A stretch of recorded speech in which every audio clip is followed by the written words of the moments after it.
Hello, I'm Amara Jones, and today is Thursday, April 2nd. This is Caffeine TV, your daily news brief, here to take you through 3 headline numbers in just 3 minutes, giving you a different take on everything from housing policy to the Real Housewives.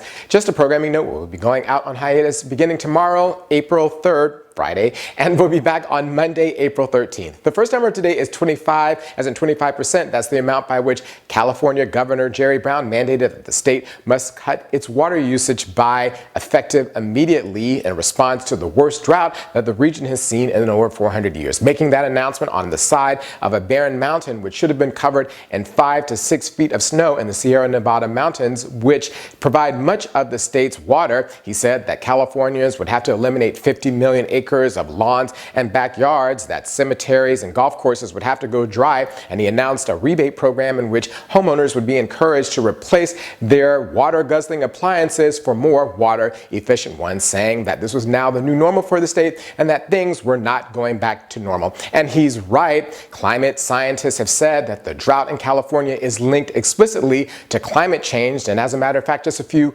weeks ago, NASA announced that California only has 1 year of water left, and all this just goes to show that climate change is not something of the future. It's here. When it comes to global warming, the future, unfortunately, is now.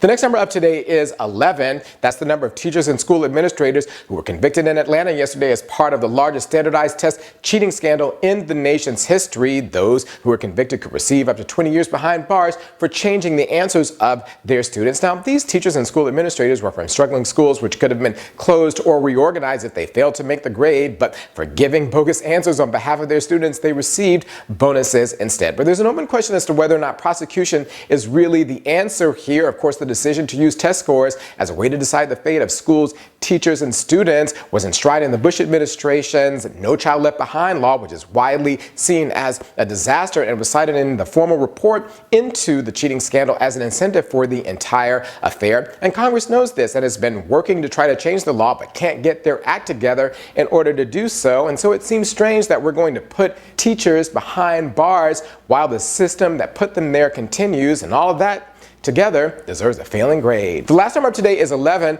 as in October 11th, that's National Coming Out Day, and its importance was underscored in the reversal of Arkansas Governor Asa Hutchinson on that state's religious freedom bill. Now, earlier this week, we spoke about the fact that the Arkansas legislature had passed its own version of the religious freedom bill currently under fire in Indiana, and that Governor Hutchinson had indicated that he was likely to sign it, but he had a personal connection to the issue, namely his son Seth, who is gay, who openly lobbied his father to not sign the bill. And when it came for Governor Hutchinson to say yesterday what he was going to do on the matter, he said he was going to send it back to the Arkansas legislature for the inclusion of language to ensure that it couldn't be used to discriminate, indicating that his son Seth's lobbying had been a part of his decision making. But this is just consistent with what we already know. According to the Pew Research Center, straight people who know members of the LGBT community are more likely to support equal rights, and the explosion in the number of people coming out has tracked with the growth in support for equal rights and also gay marriage. And so all of this just goes to show that in the end, when you stand up for yourself, you're standing up for other people.